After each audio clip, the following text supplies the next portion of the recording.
No, I'm good. I can start. Hey, Coach, how do you think things have gone so far with the transition from spring 8-week cycle to now with the wide receivers? Yeah, I've noticed a big difference with the guys' knowledge of the game and the confidence and the alignments and the techniques that we need on each play within Petrino's concept and what Coach Pittman wants us to do with our splits and our alignments. And really seeing the knowledge of the offense growing with these guys and the leaders and the older guys really pushing each other to learn the playbook. They're studying together, and it's really shown up in the start of camp of how advanced they are in the offense. So we don't have to revisit a bunch of old things. We're more so moving on to different installs now, and then we're going to taper back and review everything and just get good at what we're good at. So, on specific player, Tyrone Broden. Tyrone only had 15 catches last year, averaged like 8 yards a catch. 6'7", one of the 5 fastest guys on your team, can make ridiculous one-handed catches. Like, what's this guy's ceiling? Sky's the limit for him. The best thing about him is how hard he works at learning the offense. He's a leader, and he just picks up the offense very quickly. And his position, he has to move around a lot in the alignments of inside, outside, maybe number 3 in the slot. And he's done a great job of picking up the concepts, because you could be number 1 in the concept or number 2 or number 3 in the 3-man concept, and he knows all those positions, which helps him play that position he's at Z, because he has to move around a lot. But he's been so impressive with just his work ethic and his footwork for his size and his hands. Obviously, with his height, he can high point the ball way up there above the backboard. But he's just done a great job of working. I mean, this is a different year for him. We're asking him to start, at the outside, and he's taking that role and leadership role and really working harder, because this is going to be a different year for him. Is there anything like an area where you've identified that you'd want him to focus in on and maybe improve? Just his pad level for a taller guy like that. You're always coaching pad level, and just getting his pads down on his releases and stuff like that. He's so tall; he's got to get hit a lot lower than other guys to get off a jam corner, and just release things. But I'm really just trying to motivate him, because, like you said, he only had 15 or so catches last year, and I'm trying to motivate him to, hey, this is going to be a different year for you. You're going to have a bigger workload, so every day in camp, you got to keep progressing and taking care of your body. I was just looking. You returned every catch made by a wideout last year, which is pretty uncommon. Mm-hmm. Can you feel that? Like, it feels like more of a veteran group? Yeah, you can feel that, and you can feel the urgency, like I said, that they've learned the offense all summer together, and you just feel that they're together and the leadership in the room, just with the veteran guys, helps speed up the young guys' process, because they don't have time. The older guys are bringing them along, and, we like to stick, how one goes, we all go. So we're on the young guys to learn it and jump in there and do their responsibilities. And like you said, I mean, the veteran leadership has really helped me walk into that room and just feel comfortable. Hey, these guys are hungry. They want to be coached. And that's what I'm here to do, is coach them as hard as I can, motivate them, and try and have a better year than they've ever had. I don't want to mischaracterize what happened today, but the media viewing window, we saw some miscommunications, quarterbacks and receivers, and I'm wondering what the bounce back looked like after we left. Right. So that's normal in camp. We're on, day 5. So we have 7 installs in our offense, which is, more than we did in spring ball. So it's some newer stuff going in. And then, like I said, we're going to taper back, get back to what we thought is efficient. But some of the stuff we have to get in just for later on in the season, we might have to pull it out versus a different scheme and stuff like that.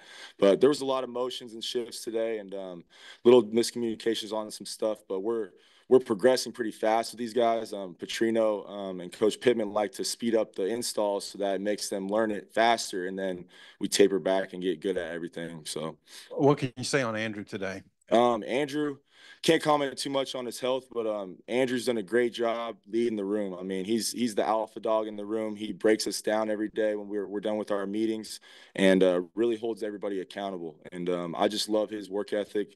Him and Broden and Isaiah are leading from the front, man. They outwork everybody every day. They try to. Tesla's right there pushing them every day. I mean, Jaden Wilson, we got a lot of veteran leadership, like you said, and they're all pushing each other. What are some ways that, being around him now for a couple of years, that a Bobby Petrino offense can maximize the wide receiver room? It's a beautiful thing, because we have a bunch of different personnel combinations. So what I try and motivate the room is, hey, all you guys can play. You show your talents on the field, and we'll create a personnel package for you. You've seen that in the past with different offenses he's had and moving guys around. Maybe get a freshman in there with a personnel so that they have a small package to learn, and then they can master the rest of the offense. Is kind of what we do with younger guys. You show talent, you show you're tough, you want to play. We'll get a package for you and get you on the field. As far as some of the guys like CJ and Jaden Wilson, are those two guys that can play both in the slot and outside? I mean, what do you see for the and I guess Tesla too? Those guys, how can they be those versatile receivers that stepped in? Very versatile. They all three of those guys play inside and outside. Tesla was more outside last year. We're asking him to play more in the slot now, which he's done a great job. We feel like it fits his skill set. He's big, he's strong, and he can catch, those passes in traffic. He's got really good eyes with that. And Jaden played a lot more slot last year. He's playing a little more outside. We feel like his stride, his foot quickness helps him get off press. And he's, both those guys are smart enough with enough experience that we can move them around. And CJ, with his position, is kind of like Broden's, where he has to move around a lot inside and outside. And he's really good in the slot on, some option routes and stuff like that. Ronnie, how's Monty Harrison doing? Monte's been impressive. I was unsure coming from baseball how in shape he would be, how he'd handle a full practice, and he's done a great job.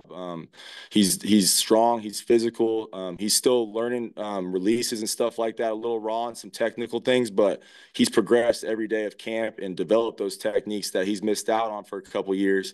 But he has the natural talent, the burst, the strength, and the strong hands. I should look this up. Do you mind if I ask you how old you are? I'm 35. Okay, so you're only 6 years older than Monty's fixing to be. Yep. Do you coach a guy that's older like that any different? Or I guess have you ever coached an older guy like him? I have. I coached in a professional league, and there was some quarterbacks that were near my age. And at the end of the day, everybody just wants the knowledge. They want to be coached. And coming from baseball, he's eager to learn more and more about football, being away from it so long. And there's just a different level of maturity. He's played in the professional league, so he acts like a pro. He takes care of his body. He studies, he takes notes. So it's great for the young guys to learn from him on how to be a pro. Is he a guy that could realistically figure into the rotation, or does he maybe pretty rusty, or how do you see that? Realistically, I think he can. I mean, he's flashed throughout camp in these first couple of days, and he's definitely wowed us on a couple of plays. I mean, he can go up and high point the ball. He's so strong. He can play through contact from a defender and really use his power in the run game is what I'm trying to motivate him to do more. Use his size, use his power in all facets of the game. Coach, what have y'all seen from Joffrey Brown so far? Kind of what does he need to do to crack the rotation himself? Right. Joffrey had a little slight injury throughout the summertime that he's recovering from. I can't comment too much on that, but we're working him back in, and he's shown a lot of speed. I mean, he's made a couple plays earlier in camp that impressed us, and now we're just trying to get him back on track. But I'm impressed with his speed, his knowledge of the game. He's a veteran guy that's played some football. And he has a great ability to play inside and outside. So I think that'll help us with the rotations and moving people around. And also your two young guys you added this summer, Cross Johnson and Zach Taylor. What have your impressions have been of them so far? Both are fast. They're both very fast, and they've done a good job picking up the playbook. Haven't been trying to put too much on their plate and just focus on your position, learn every day. And now it's just going out there and being confident. They're freshmen in the SEC at their first camp. You know what I mean? So just the confidence is what I'm trying to motivate them. Like, hey, you're here for a reason. Go compete with these guys. You know what I mean? You're not a freshman anymore. We wanted you here. Go make plays. And they've done that. They've both shown the talent, and we're happy that we got them here. We know about Jordan Anthony's speed, but just what other tools does he have that you like? Jordan does have speed, but I've been impressed with his toughness. Most track guys, you're worried about, okay, how can they take a hit, right? Can he learn the offense? Does he love football? And all those boxes are checked with him. Very impressed with his ability to study the playbook and pick it up fast. I mean, he's a fast learner. He puts in time on his own. He'll watch film at the facility on his own, but his hands and his toughness have been the most impressive to me. We know he's fast, but he can get out in and out of his breaks and make the tough catches. You've talked a little bit about Isaiah already, but just what changes have you seen in him, and how do you feel like he's embracing this opportunity that he has? Yeah, I've heard from people that have been here before, and Isaiah, we gave, we wanted a fresh start. Hey, Isaiah, you're going to be the man, attack this summer. And he attacked it every day and put on weight, added strength in the weight room. And he has a great day every day. I mean, there's never a day where I have to get on him about effort or jumping in there. I mean, he takes probably the most reps out of anybody and runs the most mileage out there. So he runs a lot out there, and he's really embraced the role of, hey, I'm going to get the ball and I'm going to go attack people. And that's what I love about him, is just his mindset right now is just, he's a warrior, he's tough, and he's going to bring it every day. I don't have to worry about Isaiah. He's going to show up to practice every day. One of the critiques of last year's group was not creating enough space. Mm-hmm. I'm wondering what's your confidence level in there being better windows for the quarterback? Right. I think technically, we've been working a lot on press release. We get a lot of man in this conference, and we've been working a lot of releases and giving them a tool belt of releases to use and mix things up. And just the offense, the system that we have in place is very detail oriented on their routes. So they have to get their depth. If they just cut their route short, it affects the whole play. So really, I think we'll get the separation we need if we just trust the details. We get our alignments corrected, we get our depths right, and we're going to have guys running wide open. I know Bobby said in the spring one of the big advantages of bringing you and Colby was just helping out with install of the offense. How do you feel like that's gone? I feel great, especially having Colby here now too. There's somebody else in the room. We're bouncing off each other, and it just helps speed up the process in the room. We're helping other positions out. Hey, we noticed something personnel wise. Hey, you guys got to get in the game or line up here. And I think that helps, just having people that with the knowledge of the offense that can help out other positions with technical things or alignments and stuff like that. You got 6 guys on the roster who are in their 4th, 5th, or 6th year at wide receiver who are scholarship guys. What's that like in this new world? I mean, I don't remember that many veteran players at one time at one position. It's awesome, man. I mean, it feels like an NFL room. You get in there, you see veterans just line up. They're all in the front row. All my seniors, older guys are in the front, 2nd row right there. They all have their notebooks out. We've talked about the NFL and how you have to learn the offense and go practice. You got a meeting and go practice, and you have to be able to execute those plays. And that's kind of how fall camp is right now with our installs. We have a meeting. We got to go rep these new plays that we just ran in the meeting. So just the level of confidence and urgency in the room to just be better every day is what I'm impressed with the veteran guys. You talked about Isaiah a little bit, but he hasn't had a whole lot of production. Very highly recruited guy. Mm-hmm. Looks like he's gotten a lot bigger also. Mm-hmm. But he looks kind of like a prototypical slot receiver. A lot of speed.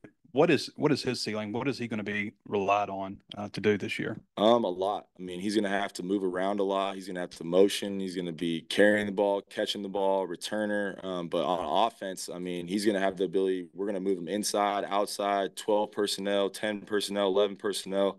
He's going to have a lot of different roles, and he understands that, been motivating him with that, and just understand, hey, this is a big year, man. So he's ready for it. And that's what I love about him, is just he's preparing every day, just outworking anybody in front of him to be ready to go. We've heard a lot about college football, EA Sports.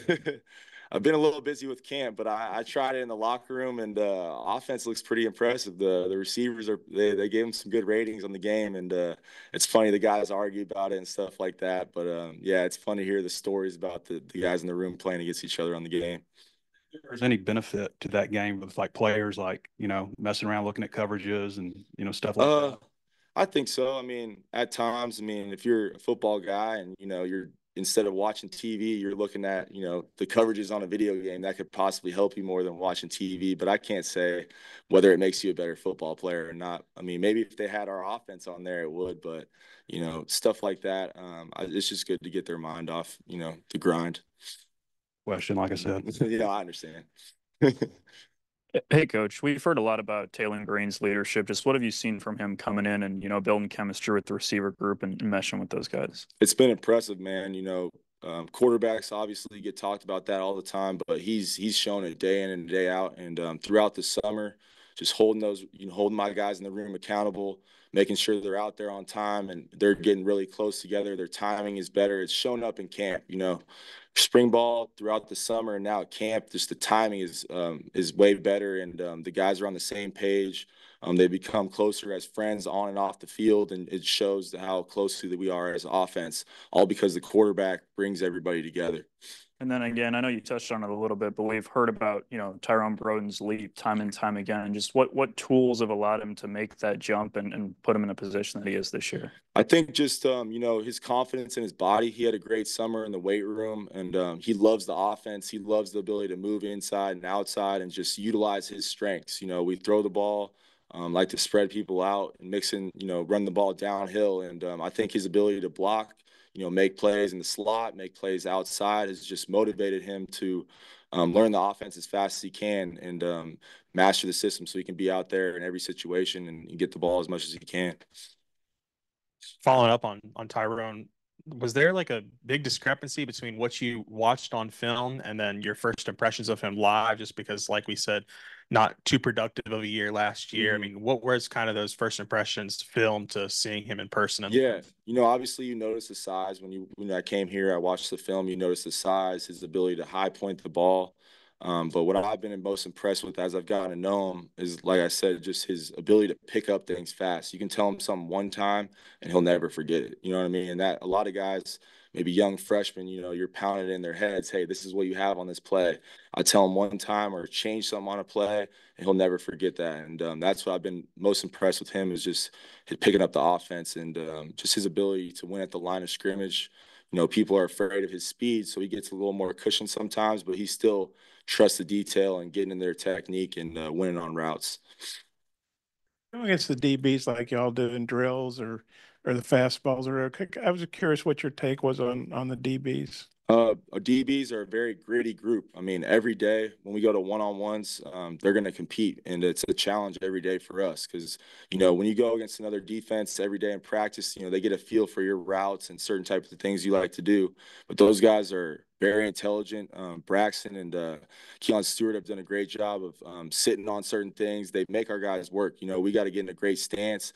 We can't show anything in our route or they're going to jump it. So we get challenged every day in practice, and those guys in the secondary have done a great job of making us better every day. I remember about Bobby the first time he was here, really precise routes. I mean, he'd stop practice if a guy was like an inch off or something. And then when he left, you could tell it fell off. That precision wasn't there the same way. I was wondering, working with him, kind of what's he like in terms of the precise routes and how important that is? Right. In his offense, we demand perfection because, like you said, the separation aspect, if we get those precise routes, we're going to get a lot more separation. We roll into our route or we cut it short, then there's, you're shortening the gap of the separation with the DB.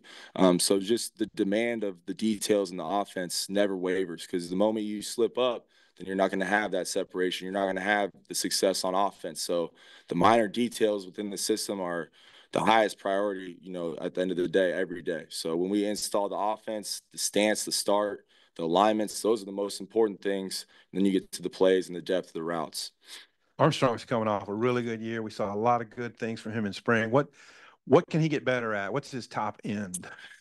I think he's just got to keep continuing to get better. I mean, he's done a great job, like Broden, learn the offense and his ability to learn more and be able to move inside and outside. We got him at X right now. A lot of times he's the single receiver, and he's done a great job just dominating that. All right, he's one-on-one. We know it. Taylor knows. Coach Petrino knows he's going to Armstrong, and he's going to win on his route. So just the demand for himself to just expect that every time. Like, hey, every time I'm out there, I'm catching the ball, I'm getting my depth, and I'm winning every time. And just that's the mindset I'm challenging him to have, which he does anyways. But just be that alpha dog out there, win every time. Nobody can cover you. You got a scrimmage tomorrow. What do you kind of know what number of plays that you're looking at, or what's going to format or anything? I'm not sure. Thursday. Yeah, Thursday. I'm not sure how many we're going to get in. We definitely have a lot of guys we need to see in that live action. I need to see a lot of young receivers and who can step up and fill those roles throughout the season. So it's going to be a big scrimmage, big test for our room. Thanks, Ronnie. Thank you, guys.